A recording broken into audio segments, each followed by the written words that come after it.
بسم اللہ الرحمن الرحیم۔ السلام علیکم ورحمۃ اللہ وبرکاتہ۔ تو آپ دیکھ رہے ہیں MUA اسلامک یوٹیوب چینل۔ تو آج کا جو ہمارا ٹاپک ہے وہ عبادات کے بارے میں۔ عبادات میں سب سے پہلی جو چیز آتی ہے وہ ہے نماز، یعنی کہ نماز کے بارے میں ہے۔ نماز گناہوں کو مٹاتی ہے۔ نبی کریم صلی اللہ علیہ وسلم نے ارشاد فرمایا، اگر تم میں سے کسی کے دروازے پر کوئی نہر ہو جس میں وہ ہر روز 5 بار غسل کرتا ہو تو بتاؤ اس کے جسم پر کچھ بھی میل کچیل باقی رہ سکتا ہے؟ صحابہ کرام رضی اللہ تعالیٰ عنہم نے عرض کیا، نہیں، اس کے جسم پر ذرا سا بھی میل کچیل نہیں رہے گا۔ آپ صلی اللہ علیہ وسلم نے فرمایا، یہی حال 5 وقت کی نمازوں کا ہے۔ اللہ ان نمازوں کے ذریعے اس کے سارے گناہوں کو مٹاتا ہے۔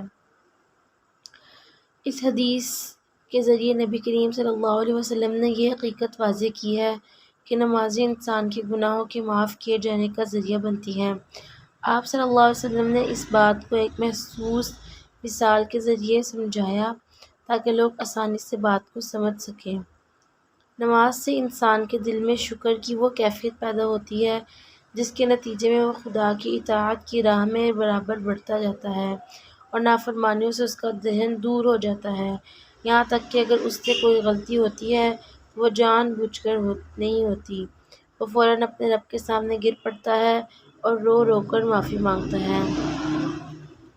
نماز کے ذریعے گناہوں کا کفارہ کیسے کیا جا سکتا ہے؟ حضرت عبداللہ بن مسعود رضی اللہ تعالیٰ عنہ فرماتے ہیں کہ ایک آدمی نے ایک عورت کا بوسہ لے لیا، پھر وہ نبی کریم صلی اللہ علیہ وسلم کے پاس آیا اور آپ کو اس گناہ کے بارے میں بتایا تو اللہ تعالیٰ نے یہ آیت نازل فرمائی، وَأَقِمِ الصَّلَاةَ الآیہ، دن کے دونوں کناروں پر نماز قائم کرو اور کچھ رات گزرنے پر بھی، بے شک نیکیاں برائیوں کو دور کر دیتی ہیں۔ یہ سن کر اس آدمی نے کہا کہ اے اللہ کے رسول، کیا یہ میرے لیے خاص ہے؟ آپ صلی اللہ علیہ وسلم نے فرمایا، نہیں، میرے امت کے سب لوگوں کے لیے ہے۔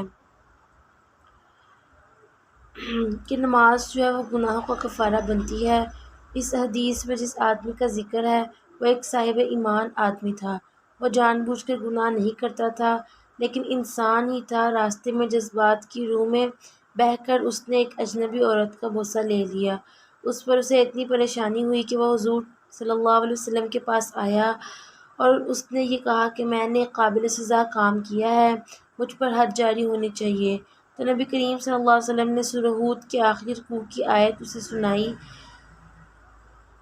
جس میں اللہ نے مؤمنین کو دن اور رات کے اوقات میں نماز قائم کرنے کا حکم دیا ہے، اور پھر فرمایا، نیکیاں برائیوں کو ختم کرتی ہیں اور ان کا کفارہ بنتی ہیں۔ اس پر اس شخص کو اطمینان ہوا، اس کی پریشانی دور ہوئی۔ اس واقعے سے اندازہ لگایا جا سکتا ہے کہ صحابہ کرام رضی اللہ تعالیٰ عنہم گناہ سرزد ہو جانے پر کس قدر پریشان ہو جایا کرتے تھے۔ کامل نماز باعث مغفرت۔ نبی کریم صلی اللہ علیہ وسلم نے ارشاد فرمایا، یہ 5 نمازیں ہیں جنہیں اللہ تعالیٰ نے اپنے بندوں پر فرض کیا ہے، تو جس شخص نے بہتر طریقے پر وضو کیا اور ان نمازوں کے مقررہ وقت میں انہیں ادا کیا اور رکوع و سجود ٹھیک سے کیے اور اس کا دل اللہ تعالیٰ کے سامنے نمازوں میں جھکا رہا تو اللہ نے اس کی مغفرت اپنے ذمے لے لی، اور جس نے ایسا نہیں کیا تو اس کے لیے اللہ تعالیٰ کا یہ وعدہ نہیں ہے، اگر چاہے گا تو اسے بخش دے گا اور اگر چاہے گا تو اسے عذاب دے گا۔ حفاظت نماز کی اہمیت۔ عبداللہ بن عمرو بن عاص رضی اللہ تعالیٰ عنہ فرماتے ہیں کہ آپ صلی اللہ علیہ وسلم ایک دن نماز پر تقریر دے رہے تھے اور فرمایا، جو شخص اپنی نمازوں کی ٹھیک طور سے دیکھ بھال کرے گا تو اس کے لیے قیامت کے دن روشنی اور دلیل بنیں گے، اور نماز اس کے لیے باعث نجات ہوگی۔ جو اپنی نمازوں کی دیکھ بھال نہیں کرے گا تو ایسی نمازیں اس کے لیے نہ تو روشنی بنے گی اور نہ دلیل بنے گی اور نجات کا ذریعہ بھی نہیں بنے گی۔ اس سے مراد یہ ہے کہ آدمی کو دیکھتے رہنا چاہیے کہ اس نے ٹھیک سے وضو کیا ہے یا نہیں، وقت کے اندر نماز پڑھ رہا ہے یا نہیں، اور رکوع سجود کا کیا حال ہے۔ آخر بات یہ کہ نماز میں اس کے دل کی کیا کیفیت رہی ہے۔ اور کیا وہ دنیا کے کاروبار اور خیالات کی وادی میں بھٹکتا رہا ہے یا اپنے خدا کی طرف متوجہ رہا ہے؟ ظاہری بات ہے، جس نے ٹھیک طرح سے نمازیں پڑھی ہوں اور نمازوں کے دوران اس کا دل بھی خدا کی طرف متوجہ رہا ہو، تو وہ زندگی کے دوسرے معاملات میں بھی لازماً خدا کا بندہ بننے کی کوشش کرے گا، پھر آخرت میں ضرور کامیاب ہوگا۔ منافق نماز کو تاخیر سے کیوں پڑھتا ہے؟ نبی کریم صلی اللہ علیہ وسلم نے ارشاد فرمایا، یہ منافق کی نماز ہے کہ وہ بیٹھا سورج کے ڈوبنے کا انتظار کرتا رہتا ہے، یہاں تک کہ جب اس میں زردی آ جاتی ہے اور مشرکین کی سورج پوجا کا وقت آ جاتا ہے، تب یہ اٹھتا ہے اور جلدی جلدی میں 4 رکعتیں مار لیتا ہے، ایسے جیسے کہ مرغی زمین پر چونچ مارتی ہے اور پر اٹھا لیتی ہے۔ یہ شخص اللہ تعالیٰ کو اپنی نماز میں ذرا بھی یاد نہیں کرتا۔ منافق اپنی نماز وقت پر نہیں پڑھتا، رکوع و سجود ٹھیک سے نہیں کرتا اور اس کا دل خدا کے حضور متوجہ نہیں ہوتا۔ ویسے تو ہر نماز اہم ہے، لیکن فجر اور عصر کی اہمیت اور فضیلت زیادہ ہے۔ عصر کا وقت غفلت کا وقت ہوتا ہے، بالعموم لوگ اپنے کاروبار میں لگے ہوتے ہیں اور چاہتے ہیں کہ رات آنے سے پہلے خرید و فروخت کر لیں اور اپنے پہلے ہوئے کاموں کو سمیٹ لیں۔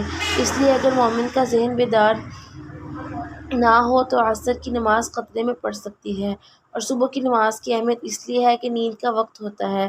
سب کو معلوم ہے کہ رات کے آخری حصے میں نیند بڑی گہری اور میٹھی ہوتی ہے۔ اگر انسان کے دل میں ایمان زندہ نہ ہو تو اپنی محبوب نیند کو چھوڑ کر خدا کی یاد کے لیے نہیں اٹھ سکتا۔ فجر اور عصر کی نماز میں محافظ فرشتوں کا تبادلہ ہوتا ہے۔ نبی کریم صلی اللہ علیہ وسلم نے ارشاد فرمایا، رات اور دن کے وقت فرشتے جو زمین کے انتظام پر مامور ہیں وہ اپنی ڈیوٹی بدلتے ہیں اور فجر اور عصر کی نماز میں اکٹھے ہوتے ہیں۔ پھر جو فرشتے تمہارے اندر رات گزارتے ہیں وہ اپنے رب کے حضور جاتے ہیں، تو وہ ان سے پوچھتا ہے کہ تم نے میرے بندوں کو کس حال میں چھوڑا؟ وہ عرض کرتے ہیں کہ جب ہم ان کے پاس پہنچے تو انہیں نماز پڑھتے پایا، اور جب ہم نے انہیں چھوڑا ہے تو نماز پڑھتے ہوئے چھوڑا ہے۔ اس حدیث مبارکہ سے عصر اور فجر کی نماز کی اہمیت خوب واضح ہوتی ہے۔ فجر کی نماز میں رات کے وقت ڈیوٹی دینے والے فرشتے شرکت کرتے ہیں، اور وہ فرشتے بھی جنہیں دن میں اپنا کام کرنا ہوتا ہے۔ اس طرح عصر کی نماز میں بھی فرشتے مومنین کے ساتھ جماعت میں شریک ہوتے ہیں۔ مومنین کی اس بڑی خوش نصیبی اور کیا ہو سکتی ہے کہ انہیں فرشتوں کا ساتھ نصیب ہو اور وہ ان کی نمازوں کی گواہی دیں۔ حضرت عمر بن خطاب رضی اللہ تعالیٰ عنہ کے بارے میں فرمایا جاتا ہے کہ انہوں نے اپنے تمام گورنروں کو لکھا کہ تمہارے سارے کاموں میں میرے نزدیک سب سے زیادہ اہمیت نماز کی ہے۔ جو شخص اپنی نماز کی حفاظت کرے گا، اس کی دیکھ بھال کرتا رہے گا، تو اپنے پورے دین کی حفاظت کرے گا، اور جو نماز کو ضائع کرے گا تو وہ دیگر ساری چیزوں کو بدرجہ اولی برباد کر دینے والا ثابت ہوگا۔ نبی کریم صلی اللہ علیہ وسلم نے ارشاد فرمایا کہ 7 قسم کے لوگوں کو اللہ اپنے سائے میں جگہ دے گا اس دن جس دن اللہ تعالیٰ کے سائے کے سوا کوئی سایہ نہ ہوگا۔ نمبر 1، انصاف کرنے والا حاکم۔ نمبر 2، وہ جوان جس کی جوانی اللہ کی بندگی میں گزری ہو۔ نمبر 3، وہ آدمی جس کا دل مسجد میں اٹکا رہتا ہے، وہ جب مسجد سے نکلتا ہے تو پھر مسجد میں دوبارہ داخل ہونے کا انتظار کرتا رہتا ہے۔ نمبر 4، وہ 2 آدمی جن کی دوستی کی بنیاد اللہ اور اللہ کا دین ہے، اور اسی جذبے کے ساتھ وہ اکٹھے ہوتے ہیں اور یہی جذبہ لیے جدا ہوتے ہیں۔ نمبر 5، وہ آدمی جس نے تنہائی میں خدا کو یاد کیا اور اس کی آنکھوں سے آنسو بہہ پڑے۔ نمبر 6، وہ آدمی جسے کسی اونچے خاندان کی حسین و خوبصورت عورت نے بدکاری کی دعوت دی اور اس نے محض خدا کے خوف کی بنا پر اس کی دعوت کو رد کیا۔ نمبر 7، وہ آدمی جس نے اس طرح صدقہ کیا کہ اس کا بایاں ہاتھ بھی نہیں جانتا کہ دایاں ہاتھ کیا خرچ کر رہا ہے۔ تو اس طرح کے لوگوں کو قیامت کے دن اللہ تعالیٰ کا سایہ نصیب ہوگا۔ نماز میں شرک کرنے کے بارے میں حضور صلی اللہ علیہ وسلم نے فرمایا، جس نے دکھاوے کی نماز پڑھی اس نے شرک کیا، اور جس نے دکھاوے کا روزہ رکھا اس نے شرک کیا، اور جس نے دکھاوے کا صدقہ دیا اس نے بھی شرک کیا۔ کہ جو بھی نیکی کا کام کیا جائے خدا کی خوشنودی حاصل کرنے کے لیے کیا جائے، نیت یہ ہو کہ یہ میرے مالک کا حکم ہے اور مجھے اسی کی خوشنودی کی فکر ہے۔ دوسروں کی نگاہ میں پارسا بننے اور دوسروں کو خوش کرنے کے لیے جو نیکی کا کام کیا جائے گا اس کی کوئی قیمت نہیں ہوگی، قیمت تو صرف اس نیکی کی ہوگی جو خدا کی خوشنودی حاصل کرنے کی نیت سے کی گئی ہوگی۔ نماز کو جماعت کے ساتھ پڑھنے کی فضیلت۔ اکیلے نماز پڑھنا جماعت کی نماز پڑھنے میں زیادہ افضل ہے۔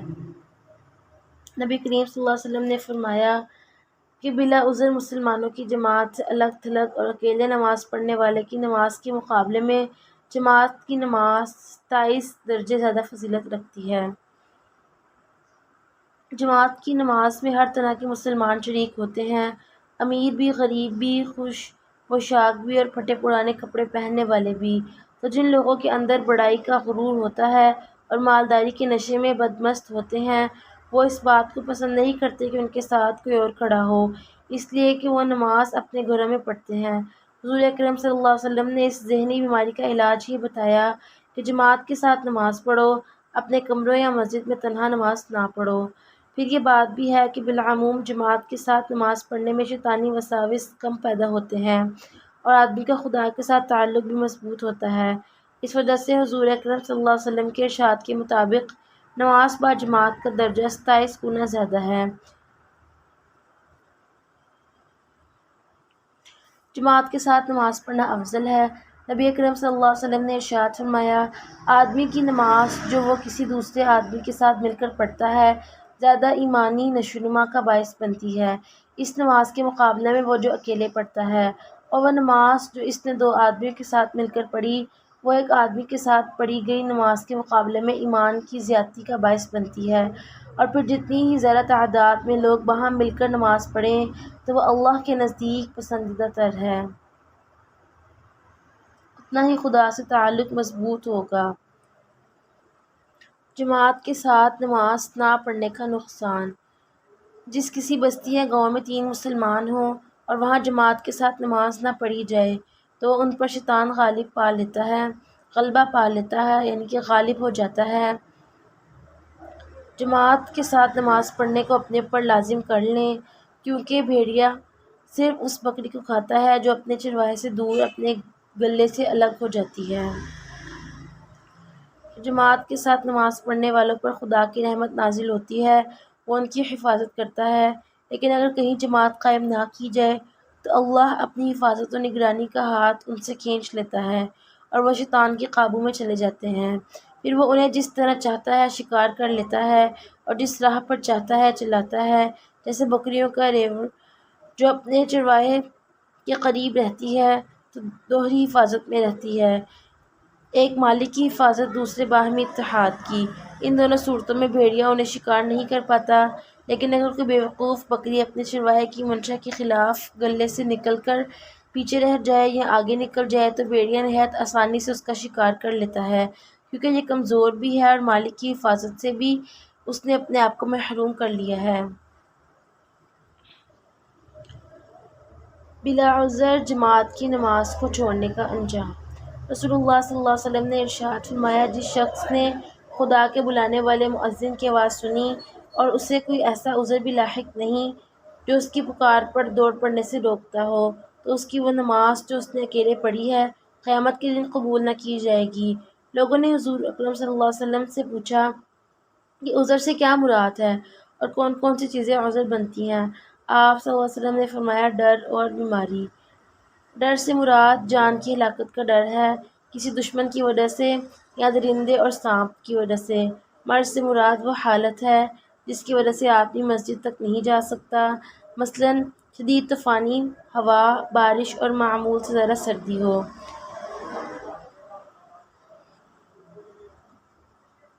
یہاں یہ بات یاد رہے کہ ٹھنڈے ممالک کی سردی عذر نہیں ہے، بلکہ گرم علاقوں میں بعض اوقات سخت سردی آ جاتی ہے اور یہ ان کے لیے مہلک ہوتی ہے۔ ایسی سردی بلا شبہ عذر بن سکتی ہے۔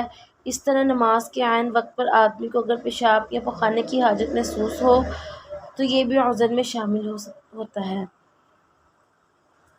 حضرت عبداللہ بن مسعود رضی اللہ تعالیٰ عنہ فرماتے ہیں کہ حضور اکرم صلی اللہ علیہ وسلم کے زمانے میں ہمارا حال یہ تھا کہ ہم میں سے کوئی شخص بھی نماز با جماعت سے پیچھے نہیں رہتا تھا، سوائے اس شخص کے جو منافق ہو اور اس کا نفاق معلوم تھا، اور سوائے مریض کے بلکہ اس زمانے کے لوگوں کا یہ حال تھا کہ اگر کسی مرض میں مبتلا ہو جاتے تو پھر بھی دو آدمیوں کے سہارے مسجد پہنچتے اور جماعت میں شرکت کرتے۔ حضرت عبداللہ بن مسعود رضی اللہ تعالیٰ عنہ نے اسی سلسلے میں مزید کہا، اللہ کے رسول صلی اللہ علیہ وسلم نے ہمیں سنت الہدا سکھائی، اور سنت الہدا میں سے نماز بھی ہے جو اس مسجد میں پڑھی جائے جس میں اذان ہوتی ہے۔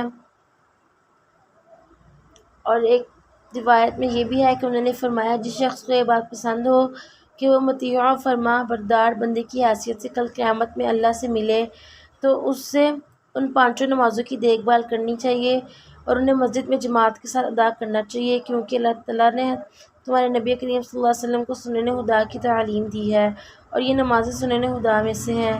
اگر تم اپنے گھروں میں نماز پڑھو کہ جیسا کہ یہ منافق لوگ اپنے گھروں میں پڑھتے ہیں تو تم اپنے نبی صلی اللہ علیہ وسلم کے طریقے کو چھوڑ دو گے، اور اگر تم نے اپنے نبی صلی اللہ علیہ وسلم کے طریقے کو چھوڑا تو صراط مستقیم کو گم کر دو گے۔ اگر آپ کو یہ ویڈیو اچھی لگے تو اس کو لائک کریں، چینل کو سبسکرائب کریں۔